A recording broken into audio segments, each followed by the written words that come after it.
kui muutused soolise võrdõiguslikkuse saavutamisel jätkuvad samal kiirusel kui viimase 10 aasta jooksul, siis nii jätkates saavutame täieliku soolise võrdõiguslikkuse Euroopa Liidus kõige varem alles 60 aasta pärast.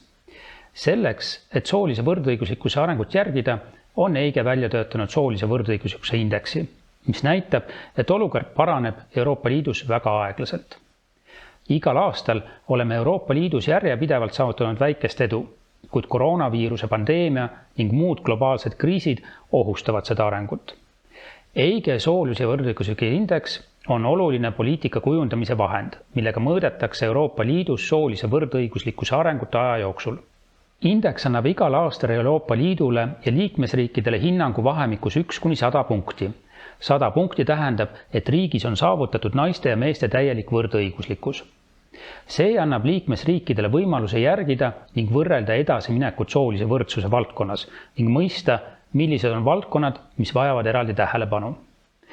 Juba üle 10 aasta on indeks vaatluse alla võtnud võtmevaldkonnad ühiskonnas. Indeksi punktisummad põhinevad naiste ja meeste saavutuste tasemete erinevusel 6 põhivaldkonnas, milleks on töö, raha, teadmised, aeg, võim ja tervis ning nende alamvaldkondades. Indeksiga hõlmatakse ka 2 lisavaldkonda, naistevastast vägivalda ja ristuvat ebavõrdsust. Ristuva ebavõrdsuse analüüs uurib, kuidas sellised tegurid nagu puue, vanus, haridustase, sünniriik ja perekonnatüüp kattuvad sooga ning mõjutavad naiste ja meeste elu. Vaatame lähemalt. Tööelu valdkond mõõdab, kui võrdne on naiste ja meeste ligipääs tööhõivele ning headele töötingimustele. Milline on olukord täistööhõive ja karjääri valjavaadetega? Raha alajaotuses on hindamise all naiste ja meeste majanduslik olukord ning nende ligipääs finantsvahenditele.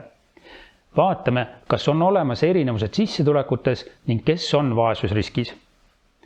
Teadmiste alajaotus keskendub meeste ja naiste osalemisele hariduses ja koolituses terve elukaare jooksul.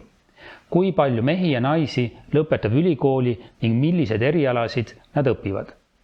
Aeg, mida kasutatakse hoolitsustegevuste, kodutööde ning seltskondliku tegevuse jaoks, on järgmine võtmevaldkond. Kuidas jaotuvad kohustused hoolitseda laste või hoolt vajavate perekonnaliikmete eest? Kuidas jagavad naised ja mehed kodutöid ja söögi tegemist võrreldes sportimise, kultuuri tarbimise ja puhkamisega? Võimu alajaotus mõõdab, milline on naiste ja meeste osakaal parlamentides, valitsustes, suurettevõtete nõukogudes, meedias, akadeemias ja spordis. Tervise alajaotus hindab soolist võrdsust 3 tervisega seotud aspektis: tervise olukord, tervise käitumine ja ligipääs tervishoiuteenustele. Nagu öeldud, vaatab indeks veel ristuvaid ebavõrdsusi ning naistevastast vägivalda. Need tulemused aga ei kajastu indeksi skooris. EIGE veebilehel saab võrrelda eri aegade tulemusi ja vaadata, milline on olukord oma riigis. Uuri lähemalt www.eige.europa.eu